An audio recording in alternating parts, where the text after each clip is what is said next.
ደክሟችኋል። ምናልባት ለምን እንደደከማችሁ በትክክል አታውቁም፣ ግን የድካሙ ስሜት ይሰማችኋል። ልክ ሁሉም ነገር ሚዛኑን የጠበቀ ሆኖ እንዲቆይ የማድረግ ኃላፊነት እንደተጫነባችሁ ሁልጊዜ የከበደ ስሜት ይሰማችኋል። ሁልጊዜ ሁሉንም ሰው ለማስደሰት፣ ግጭትን ለማስወገድ፣ ሁልጊዜ ደግ፣ አስተዋይና ጨዋ ለመሆን ትሞክራላችሁ። ጥሩ ሰው መሆን ትክክለኛ መንገድ እንደሆነ ቀደም ብላችሁ ተምራችኋል። ጥሩ ሰዎች በመጨረሻ እንደሚያሸንፉ፣ ደግነት እንደሚከስርና እናንተ ፍትሃዊ፣ ታማኝና ትሁት ከሆናችሁ ዓለም እንደሚገነዘብ እንደሚያበረታታችሁም ተነግሯችኋል። ግን ይህ ሁሉ ውሸት መሆኑን ብነግራችሁስ? ጥሩ ጸባይ እንዲኖራችሁ የምትገመቱ እንድትሆኑና ለቁጥጥር የምትመቹ እንድትሆኑ የተነገራችሁ ውሸት መሆኑን ብነግራችሁስ? ግጭትን ለማስወገድ ስትሉ ስንት ጊዜ መናገር እያለባችሁ ዝም ብላችኋል? ሰዎች እንዳይናደዱባችሁ፣ እንዳይኮንኗችሁና ክብር እንዳይነፍጓችሁ በማሰብ ስንት ጊዜ ትክክለኛ ማንነታችሁን ከመግለጽ ተቆጥባችኋል?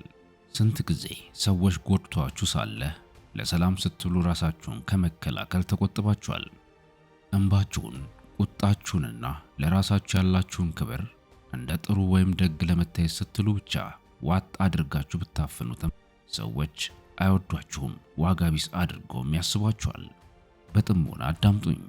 ዓለም ጥሩ ስለሆኑ ብቻ ሰዎችን አትሸልምም። ብልህ፣ በጥበብ የሚንቀሳቀሱና ጨዋታውን እንዴት መጫወት እንደሚችሉ ለሚያውቁ ሽልማትን ትሰጣለች እንጂ። መልካም፣ ጥሩ ሰው፣ አስተዋይ ጓደኛ ለመሆን ሞክራችኋል እና አሁን እንደምትገነዘቡት ግን ተቀባይነትን ለማግኘት በሞከራችሁ ቁጥር ክብራችሁ ይቀንሳል። ብዙ በሰጣችሁ መጠን የበለጠ ከእናንተ ይፈለጋል። ብዙ በሰጣችሁ መጠን ዋጋችሁ ይቀንሳል። ብዙ ሰዎች ማኪያቬሊ ክፉ ልብ ያለው ነበር ብለው ያስባሉ። ምክንያቱም እሱ ስለማታለልና ቁጥጥር የማድረጊያ ስልቶች ስለተናገረ። ነገር ግን ይህ ግንዛቤ ትክክል አይደለም። እሱ ጭካኔን አላራመደም፣ ሐቀኛ ግን ነበር። እሱ ነገሮችን አልሸፋፈነም።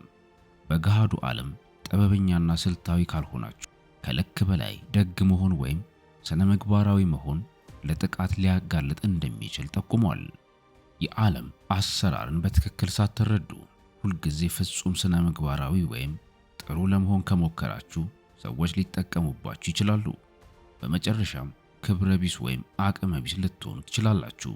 ሰዎች ጥሩ እንደሆናችሁ አድርገው ስለሚያስቡ ብቻ ያከብሯችኋል፣ ይከተሏችኋል ወይም ፍትሃዊ ይሆኑላችኋል ማለት አይደለም። ውጤታማ መሆን ጥሩነትን ብቻ ሳይሆን ግንዛቤን፣ ድንበርንና ጥንካሬን ይጠይቃል። በዚህ መልእክት ውስጥ ምንም ነገር አንሸፋፍንም፣ ማስመሰል የለም። ሌሎችን ለማስደሰት ጨዋታ እናሳምርም። ጥሩ ሰው ለመሆን ያለማቋረጥ መሞከር ማቆም ለምን እንዳለባችሁ እንነጋገራለን። ይህ እናንተን ወደ ልበቢስ ወይም ጨካኝ ሰው ስለመቀየር አይደለም፣ እናንተን ስለማንቃት ነው። ዓለም ፍትሃዊ ናት እና ሽልማት ለማግኘት በጎ መሆን በቂ ነው ከሚለው የሕፃን ህልም እንድትባንኑ ለማድረግ ነው። እውነቱ ከመጠን በላይ መልካም መሆን ሁልጊዜ ሌሎችን ማስቀደምና በሁሉም ሰው ለመወደድ መሞከር ጥንካሬ አይደለም። በጎነትን ለብሶ ራስን መተው ነው። ምንም ያህል የማይመች ቢሆንም እውነቱን እናጋልጣለን። ሁሉንም ሰው ለማስደሰት እስከሞከራችሁ ድረስ በእጃቸው ትሆናላችሁ። ለራሳችሁ ደግነት ታጋጅ ትሆናላችሁ እና ቀደም ሲል መጠቀሚያ ከሆናችሁ፣ ችላ ከተባላችሁ፣ እንደዚሁም ከተጠላችሁ ምናልባት ለመለወጥ ጊዜው አሁን ነው። ስለዚህ ልጠይቃችሁ፣ አሁንም ዓለም ጥሩ ሰዎችን ከፍ አድርጎ እንደሚመለከት ታምናላችሁ? ዙሪያችሁን ተመልከቱ። በጣም የተደነቁት እነማን ናቸው? ማን ነው የሚሰማው ተከታይ ያለው እና የሚከበረው?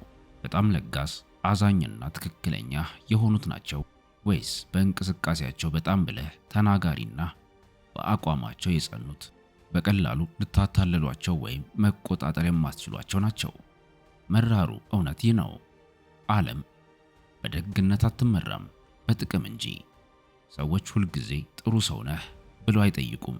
ወደ ጠረጴዛው ምን ታመጣለህ? ነገሮችን ማከናወን ትችላለህ? ግፊትን መቋቋም ትችላለህ ብለው ይጠይቃሉ። ደግነት በጣም ጥሩ ነው፣ ነገር ግን ያለ ጥንካሬ ሩቅ አያደርሳችሁም። ማኪያቬሊ ይህን ከኛ ከረጅም ጊዜ በፊት ተረድቶታል። ሰዎችን ጨካኝ ወይም ተንኮለኛ እንዲሆኑ ለማበረታታት አልጻፈም። ነገር ግን ስልጣን እንዴት እንደሚሰራ፣ ሰዎች እንዴት እንደሚነሱና እንዴት እንደሚወድቁ፣ እንደዚሁም በስርዓቱ መሰረት በብቃት እንዴት እንደሚጓዙ ለመግለጥ ነው የጻፈው። ክፉ ስለመሆን አይደለም፣ ብልህ ሆኖ መጫወትና ማሸነፍ እንዴት እንደሚቻል የጨዋታውን ሕግ ስለመረዳት ነው። እና ከሚሰጠን ከባዱ ትምህርት አንዱ የሚከተለው ነው። ጥሩ መሆን ብቻውን በቂ አይደለም የሚለውን። ጥሩ ለመሆን መሞከር ብዙውን ጊዜ ችላ ለመባል ወይም ለመጣል ፈጣኑ መንገድ ሊሆን ይችላል። ሕይወታችሁን በሙሉ በታማኝነት በደግነትና በማስተዋል ማሳለፍ ትችላላችሁ። ሁሉንም ነገር በመስጠት በምላሹ ምንም ሳትጠይቁ ሌሎችን በመርዳት ማለት ነው። ነገር ግን በመጨረሻ ስልታዊ ካልሆናችሁ እንደ ተራ ነገር ትወሰዳላችሁ። ችላ ተብላችሁ ወይም ወደ ኋላ ቀርታችሁ ራሳችሁን ልታገኙ ትችላላችሁ። ግን ጥቅማችሁ ባበቃበት ቀን ትረሳላችሁ፣ በሌላ ትተካላችሁ፣ ዝም እንድትሉ ትደረጋላችሁ። እና ከሁሉም የከፋው ይህን ከሚያደርገው ወገን ምንም የጥፋተኝነት ስሜት ሳይኖር መቅረቱ ነው። ምክንያቱም ዓለም ዋጋችሁን በምግባራችሁ አይለካም። በምታቀርቡት ነገር፣ በእናንተ ተጽዕኖ በምታመጡት ለውጥ ነው የሚለካችሁ። አስተውላችሁ ከሆነ ጥሩዎቹ ሁልጊዜ ማረጋገጫን ይፈልጋሉ። ሁልጊዜ ድርጊቶቻቸውን ለማረጋገጥ ይጥራሉ። ሁልጊዜ ራሳቸውን ያብራራሉ። ብቁ መሆናቸውን ለማረጋገጥ ያለማቋረጥ ይሞክራሉ። ይህ በእንዲህ እንዳለ ድንበራቸውን የሚያስጠብቁት፣ አይሆንም የሚሉት፣ ራሳቸውን በግልጽ የሚያሳዩት የተከበሩ ናቸው። ድምፅ አላቸው፣ ቅቡልነትም አላቸው። ምክንያቱም የማይናገሩ ሰዎች፣ ምንም የማይቃወሙ ሰዎች፣ ገደብ እንደሌላቸው የሚያሳዩ ሰዎች እንደ ኃይለኛ ስለማይታዩ ነው። እንደ ሀብት እንጂ እንደ ግለሰብ አይታዩም። እንደ መሳሪያዎች እንጂ ህልውና እንዳለው አካል አይታዩም። ሁሉንም ሰው ለማስደሰት በመሞከር ራሳችሁን ማማጠጥ ትችላላችሁ። ነገር ግን ኃይላችሁን ወይም ድንበራችሁን ካላሳያችሁ ሰዎች እናንተን ስለመጠቀም ሁለት ጊዜ አያስቡም።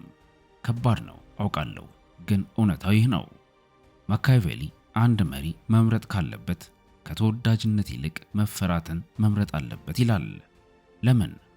ምክንያቱም እውነተኛ አክብሮት የሚመነጨው እናንተ እርምጃ ለመውሰድ የሚያስችል ኃይል ያላችሁ ሰው ናችሁ ከሚል ግንዛቤ ስለሆነ። አንድ ሰው እናንተን ካላከበረ ዋጋ እንደሚያስከፍለው፣ እናንተ ተተኪ የሌላችሁና ከታጣችሁ ለኪሳራ እንደምትዳርጉ ማስገንዘብ አለባችሁ። ግባችሁ ሁልጊዜ መስማማት ከሆነ ግጭትን ማስወገድ፣ ሁሉንም ሰው ማጽናናት ከሆነ ቀስ በቀስ ራሳችሁን ታደበዝዛላችሁ። ሰላምን ለመጠበቅ ፍላጎቶቻችሁን ባቃለላችሁ ቁጥር ቦታ እንደማትፈልጉ ዓለምን እያስተማራችሁ ነው እና ሳታውቁት ትወገዳላችሁ። ሌሎችም የእናንተን ቦታ ይወስዳሉ። ታዲያ ይህ ተቀባይነት የማግኘት ጥልቅ ፍላጎት ከየት ይመጣል? ከጀግንነት ጀርባ አንድ ተጨማሪ ነገር አለ። ለዓመታት እናንተን እያበላሻችሁ ሊሆን የሚችል ነገር። እና አሁን የምንመረምረው ይህን ነው። ሕይወታችሁን ለመቆጣጠር ከፈለጋችሁ ጅል መሆን አትችሉም። ጥሩ ሰው መሆን አለባችሁ፣ ነገር ግን ብልህና ስልታዊ ሁኑ።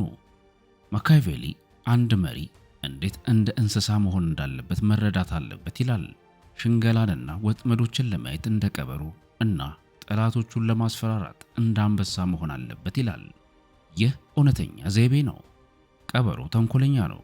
የተደበቁ አደጋዎችን ይመለከታል። በጸጥታ እንዴት እንደሚንቀሳቀስ ያውቃል። በሌላ በኩል አንበሳው ፍርሃትን፣ ጥንካሬንና ህልውናውን ይጭናል። ማኪያቬሊ አንዱን ወይም ሌላውን አይልም፣ ሁለቱም አስፈላጊ ናቸው ይላል። እናንተን ማን ሊጠቀምባችሁ ሊቆጣጠራችሁ እንደሚፈልግ ለማስተዋል ብልህ ሁኑ እና እናንተን መጠቀሚያ ለማድረግ ከመሞከራቸው በፊት ደጋግመው እንዲያስቡ ታደርጓቸዋላችሁ። መከበር ትፈልጋላችሁ? እንግዲያውስ ይህን ተረዱ። ማኪያቬሊ የሚመክረው በጎነት በሞራል ሊቃውንት የተሰበከው አይነት አይደለም። የድፍረት የእውቀትና ራስን የመግዛት ድብልቅ ነው። አስፈላጊ ሆኖ ሲገኝ በጭከና እርምጃ መውሰድም ነው። አንዳንድ ጊዜ ጨካኝ መስሎ መታየቱ ስርዓትን ለማስጠበቅ ብቸኛው መንገድ መሆኑን ማወቅ ነው፣ ከክፋት ሳይሆን ከጥበብ። ይህን የሚያጠነክር ከማኪያቬሊ ሌላ ተጨማሪ ጥቅስ አለ። በማንኛውም ሁኔታ ጥሩ ለመሆን የሚሞክር ሰው በመጨረሻ ይጠፋል፣ ምክንያቱም ጥሩ ያልሆኑ ብዙ ሰዎች አሉና። ይህም ለእናንተ አዲስ አይደለም። እንደዚህ አይነት ሰው ነበራችሁ። በማንኛውም ሁኔታ ጥሩ ለመሆን ሞክራችኋል እና ምን አተረፋችሁ? መጠቀሚያ መሆንን፣ ጸጥ መደረግን፣ ግፍን ነው። ሰዎች በፍትሃዊነት አይጫወቱም። ፍትሃዊ እንደሆኑ በማሰብ መጫወታችሁን ከቀጠላችሁ ግን ሁልጊዜ ትሸነፋላችሁ። ይህ ማለት እሴቶቻችሁን መተው ማለት አይደለም። እሴቶቻችሁን እንደ ሰንሰለት መጠቀማችሁን ማቆም ማለት ነው። ይህ ማለት በስልጣን መስራት መማር ማለት ነው።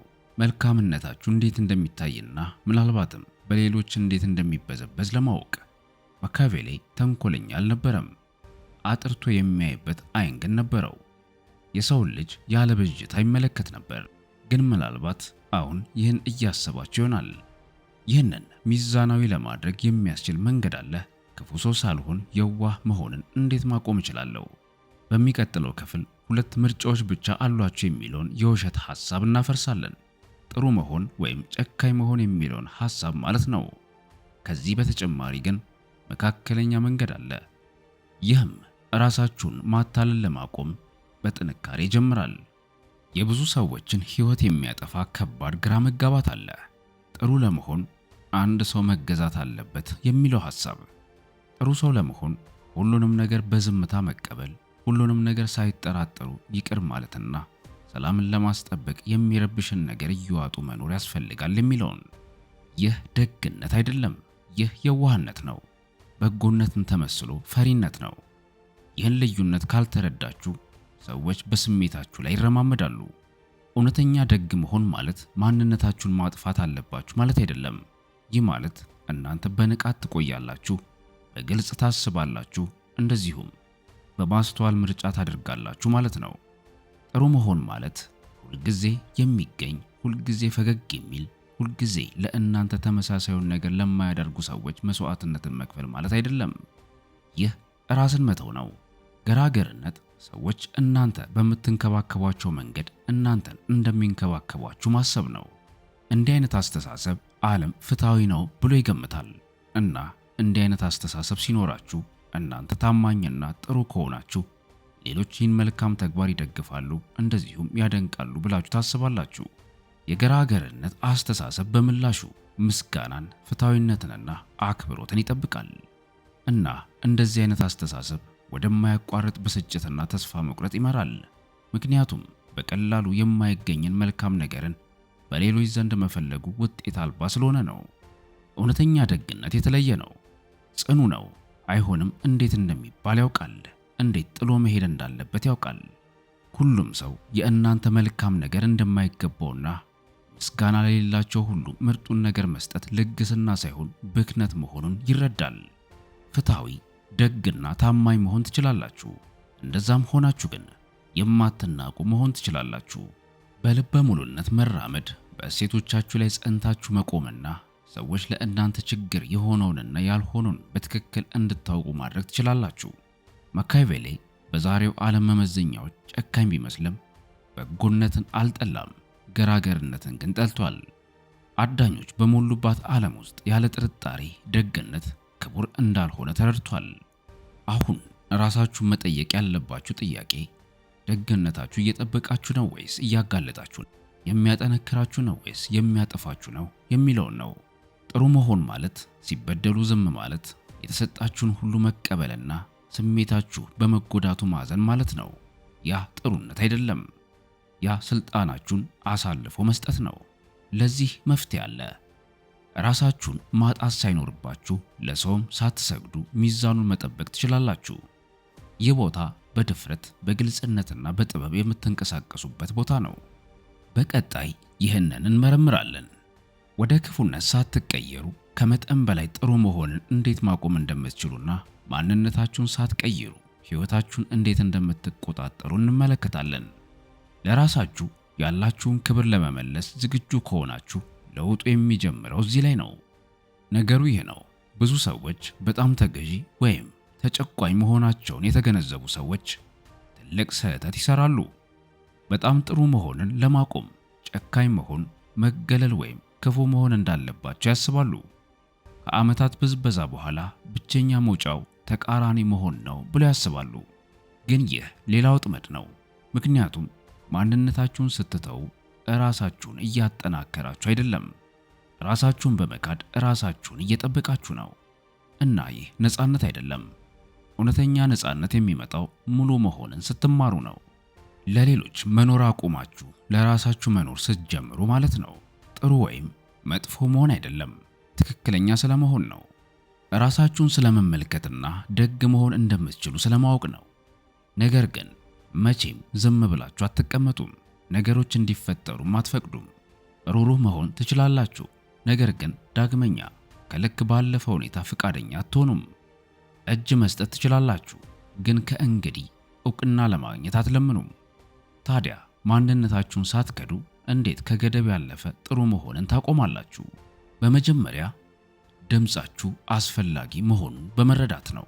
ቅሬታ ማቅረብ፣ ድንበር ማበጀት ወይም አለመስማማት ራስ ወዳድነት ነው ተብላችሁ አድጋችኋል። ግን ይህ ውሸት ነው። ሌሎች ስለ እናንተ ሲናገሩ እናንተ ዝም እንድትሉ አድርጓችኋል። መናገር፣ አቋም መያዝ፣ ይህን አልቀበልም ማለት ክብር ነው፣ ራስን ማክበር ነው። ሁለተኛ፣ አይሆንም ማለትን መለማመድ። አይሆንም ማለት በጣም ነፃ አውጪ ከሆኑ ድርጊቶች አንዱ ነው። አይ ከ1000 ማብራሪያ የበለጠ ኃይል አለው። አንድ አስፈላጊ ነገር ያሳያል፣ ድንበሮች እንዳላችሁና ድንበር ያላቸው ሰዎች ደግሞ ክብር እንደሚያገኙ። ሶስተኛው፣ በእናንተ ለውጥ ማን እንደተጨነቀ መመልከት። እነዚህ ሰዎች ቴርሞሜትር ናቸው። ለራሳችሁ መቆም ከጀመራችሁ እና አንድ ሰው የተለያችሁ እንደሆናችሁ፣ እንግዳ የሆነ ባህሪ እንዳመጣችሁና ራስ ወዳድ እንደሆናችሁ አድርጎ ከጠራችሁ አካሄዳችሁ ስላልጠቀመው ነው።